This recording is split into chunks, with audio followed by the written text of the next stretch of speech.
Hello, everybody. Can you hear me okay? Thanks for being with us today. It's another June scorcher. It's becoming a very commonplace temperature and experience for us here as Salt Lakers.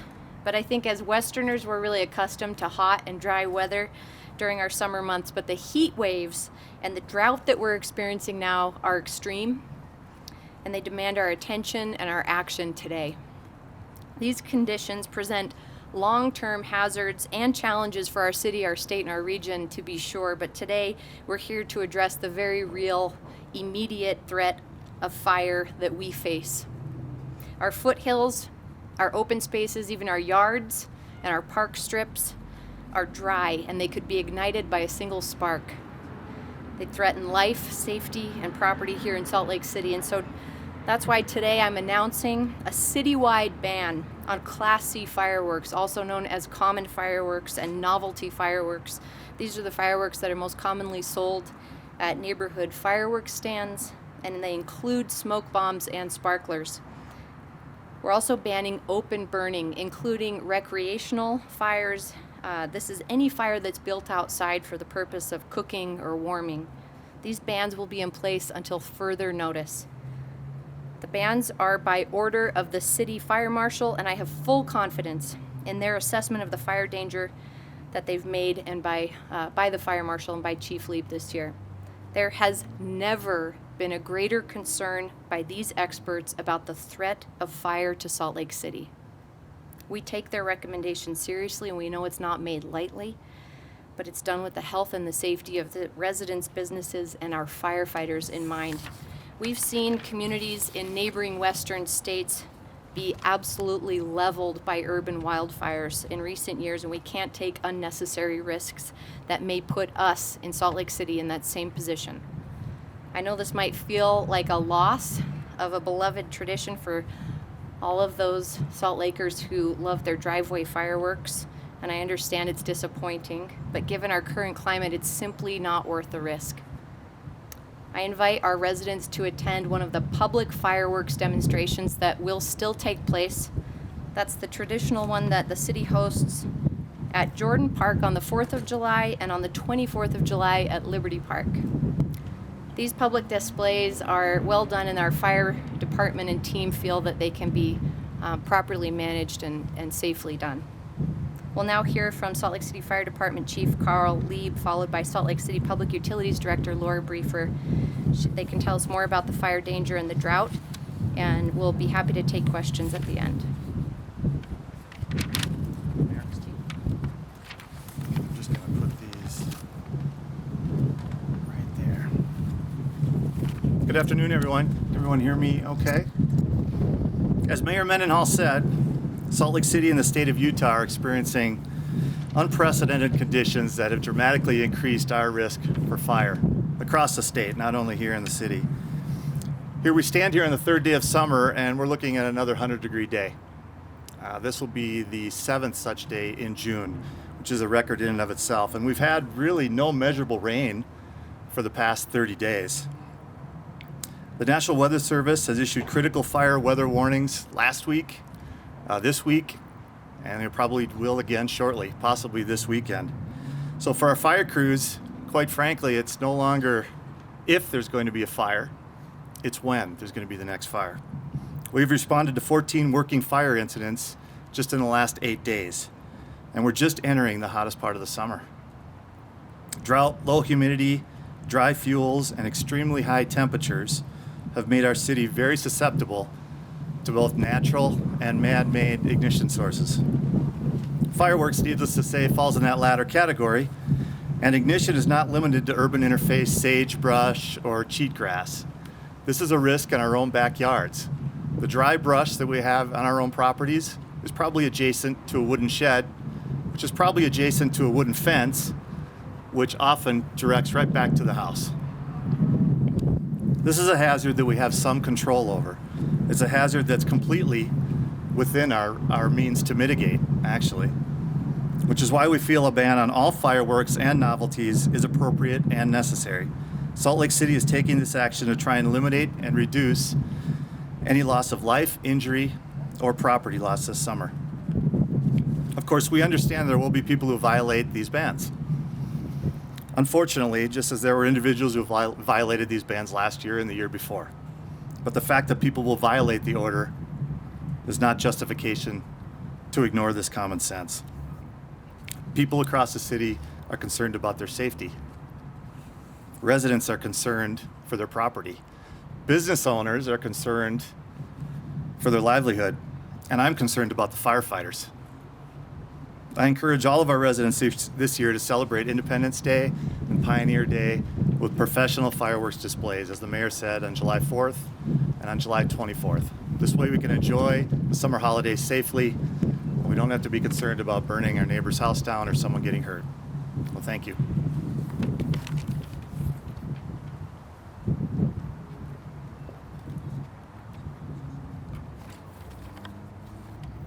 Good afternoon. I'm Laura Briefer, the Director of Salt Lake City Department of Public Utilities. Among other things, we are the water provider for Salt Lake City, as well as other communities along the Wasatch Front, including Mill Creek, Holiday, Cottonwood Heights, and a few other portions of cities. I'm here to talk about some of the impacts from wildfires that you might not always think about, but that we are learning a lot about based on other fires that have happened in other communities with detrimental impacts to water resources. Just as wildfires can have negative impacts to water quality or to air quality and property, they can also affect the quantity and quality of water available. Water supplies can be adversely affected during the active burning of a wildfire and many years after a fire begins. During active burning, ash and contaminants associated with ash settle on lakes, streams, and reservoirs. Vegetation that holds soil in place and retains water is burned away. In the aftermath of a large and significant wildfire, rainstorms can flush vast quantities of ash, sediment, nutrients, and contaminants into our streams, rivers, and reservoirs downstream that we rely upon for our water supplies. The absence of vegetation in a watershed can create conditions conducive to erosion and even flooding, and can impact drinking water quality and may potentially contribute to harmful algal blooms, something that we've seen an increase of in our communities. Wildfires can have very specific, significant impacts to municipal water supplies, including the magnitude and timing of snowmelt runoff, and we rely upon that runoff timing and magnitude for all of our drinking water. Increased sediment loading of reservoirs, shortened reservoir lifetime, and increased maintenance costs. Increased loading of streams with contaminants such as nutrients and metals, post-fire erosion and transport of sediment and debris into downstream water treatment plants, also increasing treatment operational risk and cost, and changes in source water chemistry that can alter drinking water treatment. My department, along with our sister department, the Salt Lake City Fire Department, and our other partner agencies in watersheds that we obtain our drinking water outside of the city, all coordinate to conduct threat assessments, mitigation, and response to wildfire in our watersheds. To reduce the risk of human-caused wildfires during this drought, the following actions have been taken by Salt Lake City Public Utilities, Salt Lake City Fire Department, and our partner agency, the United States Forest Service. For the popular recreation sites managed by Public Utilities in City Creek Canyon and Affleck Park, fire ban is in effect. No campfires, charcoal, or smoking is allowed. Fireworks are prohibited in all of these areas at all times anyway. Also, ongoing monitoring of City Creek conditions along with Salt Lake City Fire Department will be happening throughout the summer. The Uinta Wasatch Cache National Forest also declared a Stage 1 fire restriction as of Friday, June 18th. The area encompassed in the restrictions include Salt Lake City's municipal watersheds from City Creek to the north to Little Cottonwood to the south, along with the rest of the Uinta Wasatch Cache National Forest. The following are prohibited until further notice on National Forest lands: campfires unless within a designated recreation Forest Service site, charcoal briquettes unless used in established grills and within a Forest Service designated site, smoking except within an enclosed vehicle or building, and then fireworks again are prohibited on National Forest System lands at all times. We all have a part to play in protecting our water resources during this drought by following fire restrictions, being fire-wise, and vigorously applying indoor and outdoor water conservation measures. There are many resources to look to. Drought and wildfire information is now up on the Salt Lake City Mayor's website. The Public Utilities Department has watershed information that also highlights what you can do to keep it pure. We have Public Utilities water conservation information on our Public Utilities website. And then, of course, the Uinta Wasatch Cache National Forest has much information on its website, too. And I'm happy to share all those resources with you. But thank you very much.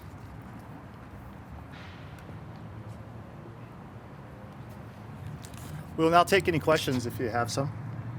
Mayor, how did you come to the determination to do a citywide ban? And was there anything in state law that made that tricky? And why is Salt Lake City able to do this while other cities are feeling like state law is tying their hands? Actually, we aren't the first city to do this. Park City's already done it. I believe Cottonwood Heights took action last night. Holiday and some other cities are on the cusp of making a decision themselves. So we're not the first. And I didn't have to make a determination about citywide. Our fire marshal and our fire department, who are really the best and most capable experts in the city to evaluate the fire conditions, have determined that essentially the city is combustible, that there are combustible conditions present throughout Salt Lake City, not just in our wildlife and wildlife interfacing areas. So even you can see here at City Hall and Washington Square, we have dry grass, as I said, backyards, park strips. So there are a couple of paths. One is to putting fire restrictions in place. One is, of course, that May submission of the boundaries for areas where we predict that there will be a need to prevent fireworks and fires from taking place. Another is a determination that can be made by a city council. And in Salt Lake City, that determination has been delegated years ago from the city council to the fire marshal. I believe that's the way it is in Park City as well. So, Do you have any thoughts about state law, and does it give the cities enough flexibility to do this? we've appreciated the state leadership's focus on local control as it relates to fire prevention, and that really these folks are the experts, not the elected representatives, on when we have reached dangerously combustible conditions in a city. So we've appreciated that support, and we appreciate that we have the legal ability to put this kind of restriction in place. Right back there and then over here. Okay, in your opinion, do you think it's irresponsible for other cities to not ban fireworks as well? You know, just as the state respects the local control that needs to happen, conditions, we know we have drought conditions across the state, but it's really, I respect the local authorities' evaluation of what their present conditions look like, and I would not make a declaration that it's irresponsible of other areas to not make the same steps that we and other cities are taking right now. Yeah. Back to that May submission, I talked to some fireworks manufacturers yesterday, and they said you guys are not allowed to change it because the deadline was in May. How would you respond? That's not the only path to making these kind of determinations, as I just mentioned. That is one path, but it's not the only one in the state statute.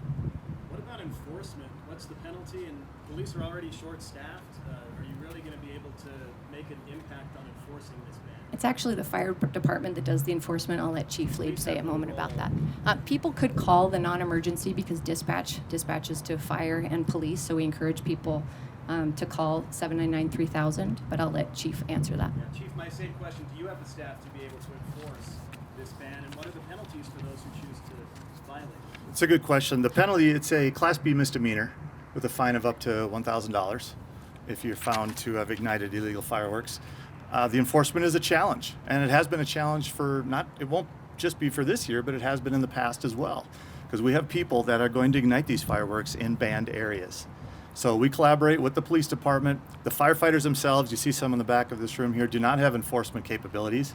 However, the fire department does have law enforcement officers in their investigative unit. So those individuals will be out on the holidays, and they will try and address some of these calls that we see on the non-emergency hotline, 799-3000. And the police as well. They have staffing challenges, which is correct. So, but if they have officers available, they can and they will respond to these calls as they come in.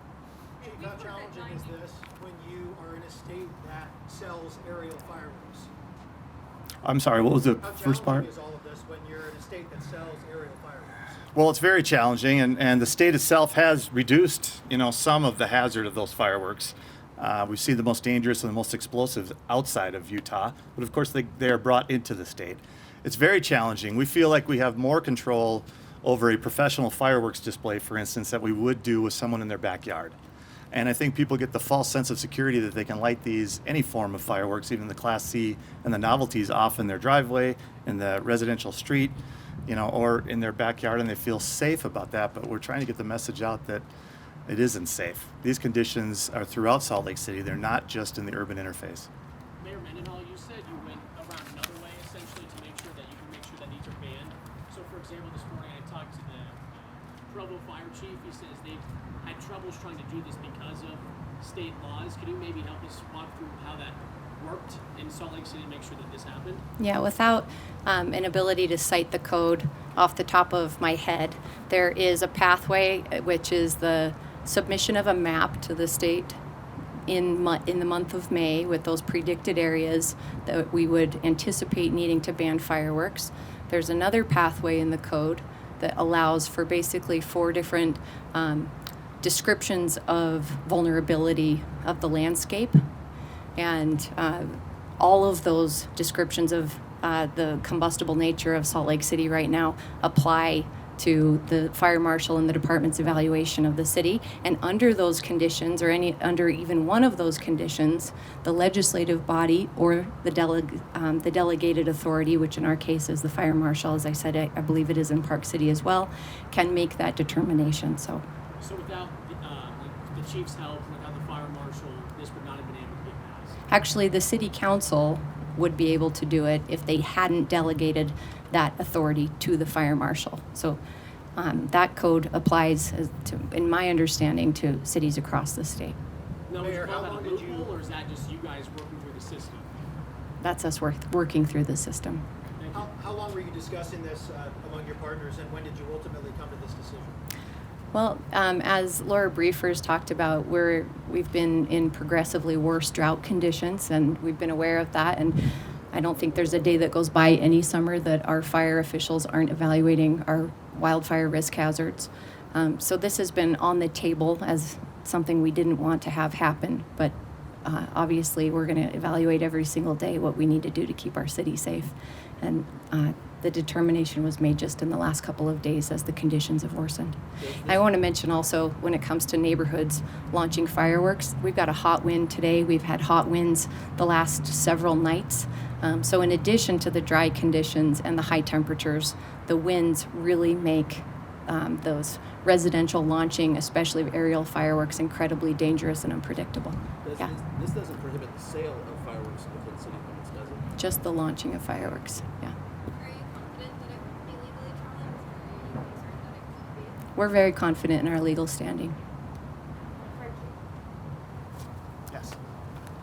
We're putting this ban in place here in Salt Lake, and so, it's illegal, but how much would you just hope that people across the state would recognize, hey, these are outrageous conditions, and it could be such a problem for all of us? Well, quite honestly, we have to rely quite a bit on just the responsibility of our residents and the people within Salt Lake City. The question about enforcement, for instance, very difficult to enforce citywide this kind of a ban, and we expect people to be responsible and use common sense. Of course, so the ban, rather than being just a black and white, everyone is going to be held accountable for it. It sends a message that the weather is extreme and the conditions are really bad. We are in a tinderbox right now. So do the right thing, celebrate the holidays, but let's celebrate them without private fireworks.